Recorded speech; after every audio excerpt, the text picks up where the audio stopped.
Okay, let's try the next pair. Ignorance and knowledge. The most interesting thing about those two words is that they both derive from the Greek word gnosis, Gnosis, meaning knowledge, gnosis. So our word know and gnosis, the GNO becomes the RKNO in English. And then think about that. The opposite of knowledge, the opposite of gnosis, then in Greek is agnosis, agnostic, agnosis, a-gnosis, right? The lack of knowledge. It works its way into Latin too, because you still see the gnosis in the Latin word cognito, which is really more the co-nito, Gnito. There's the gnosis again. You see the same thing in the Indo-European root, because the word in Sanskrit is prajna. Prajna means knowledge. In Indo-European, that JN of prajna becomes the GN of gnosis in Greek. So we can also think about the words for knowledge in Latin. I told you about cognito, from which we get, of course, cognition. Another word is sapiens, which is derived from the Greek sophia, a term you may have heard. Sophia means wisdom, and in Latin it becomes sapiens, as in Homo sapiens. And that goes back, of course, to Homo sapiens from Carl Linnaeus, the Swedish guy who in 1758 worked out all the phylum and categories of the entire zoological system. And a third word in Latin for knowledge is scientia, which sounds a lot like our word science, and it is in fact where we get the word science. The word scientia is derived from the Greek sideria, meaning to cut, or also the Greek word schizein, another form, which you've heard before when you think of schiz, which means to split.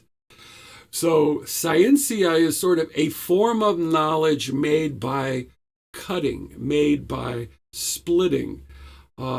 Sometime, in this journey, we'll get to Jung talking about that is the work of ego consciousness to differentiate. This is not like this. That's a form of knowledge. That's a form of consciousness. And just briefly in Latin, the other word is another word I think you know. Intelliere, intelligence.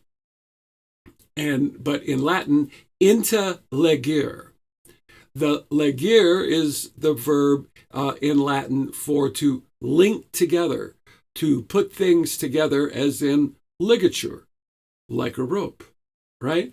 One other line I want you to think about, back to the Indo-European, is in Sanskrit you have knowledge as the term vidya, and ignorance as avidya, avidya, knowledge and not knowledge. That word vid you should recognize, because of course that comes into English as video, which goes back then to this root of it actually to see and to not see. That's what knowledge is. To see, vidya, not to see, avidya. And that term, the vid, comes into German as Vid. And Vid, of course, in German, we get that. Our English words, wise, or weird, or wit, are all derived from this basic sense of Vid, so that, to complete the circle, in German, Wissen is the word for wisdom. Wissen is wisdom, and then through the weird way that the German verbs work, it becomes bewusst, which means to become conscious, to be conscious, Bewusstsein. consciousness, and Unbewusstsein, the unconscious. And finally, I think I've saved the best for last, the most important one, and that is the word pair dead and alive. I think what I really mean is the sense of deadness and the sense of aliveness. That is buried in the etymology of this way of thinking about consciousness and the unconscious. So, for instance, in Greek, you of course know that thanatos is the word for death and the god of death, and the word for life. There are three Greek words for life: zoe, bios, and psyche, as in zoology, biology, and psychology.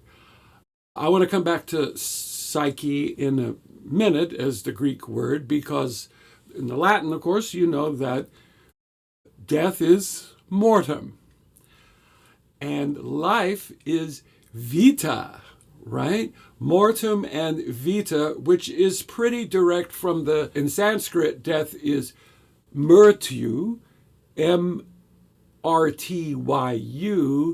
and alive is javitam.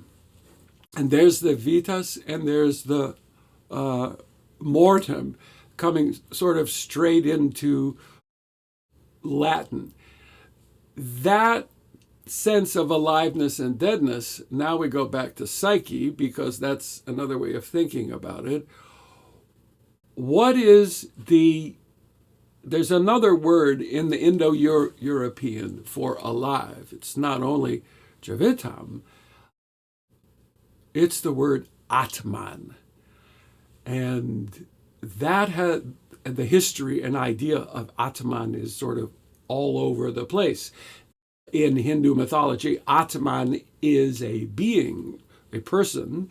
In fact, it's sort of the higher self. It's you. You are Atman, or Atman is in you.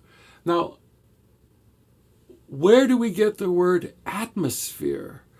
From Atman.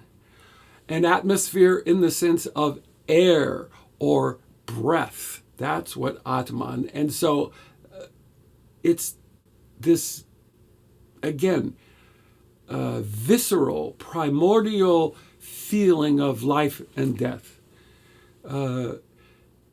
If you've had it in your life, I don't want to be too morbid about it, but to observe life and death, the really visceral experience is the breath.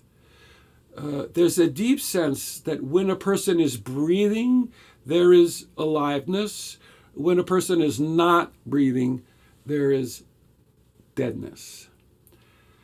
And that evokes a sort of what we come to call then a dualistic view, that the life that is in the person leaves when the breath leaves and the body remains. That's an essential dualism that is just part of human experience. And if you've ever had that experience, it's very real and visceral. The idea of breath is life, so that when the breath leaves a person, where did it go? So we have Atman. Now, going back up the chain, Atman appears in Latin in the word for soul, which is anima. If you take the N in anima and make it a T, atima, you see where Atman is still there. And again, the idea of breath is an idea of a soul that leaves. And now we come back to the Greek, and the word psyche means life. That psyche means breath. Psyche also means a butterfly. And that's how it's used in Plato. The butterfly of psyche is the fluttering of the breath. And that's where we get the sense of consciousness and unconsciousness. And now we're in a different phase where it gets more difficult to tell, well, what is conscious and what is unconscious? The body is the unconscious. The breath is the consciousness, but the breath can leave. The breath has a life of its own, and now that's a different kind of consciousness, implying a different kind of unconsciousness than the, shall we say, materialist worldview. This is relevant right this minute, right? Because in neuroscience, the whole goal is to discover, or a goal is to discover the source of consciousness before we could even talk about the unconscious. What is the source of consciousness? Well, if you're a materialist, by definition, consciousness is an epiphenomenon of the brain. What else could it be as a materialist?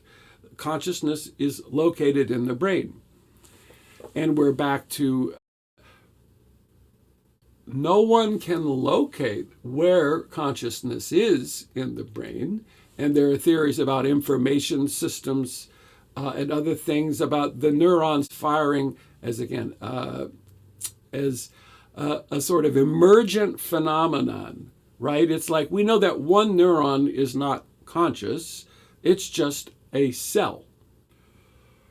But somehow when millions of neurons function together, there's a leap to a higher level of complexity. You know, this is chaos theory. An emergent property reveals itself, and that's what consciousness is. If you go back to the old way of thinking, then there's a sense of consciousness is separate from the brain. And that means the unconscious has the potential of being more than just the repository of repressed personal memory.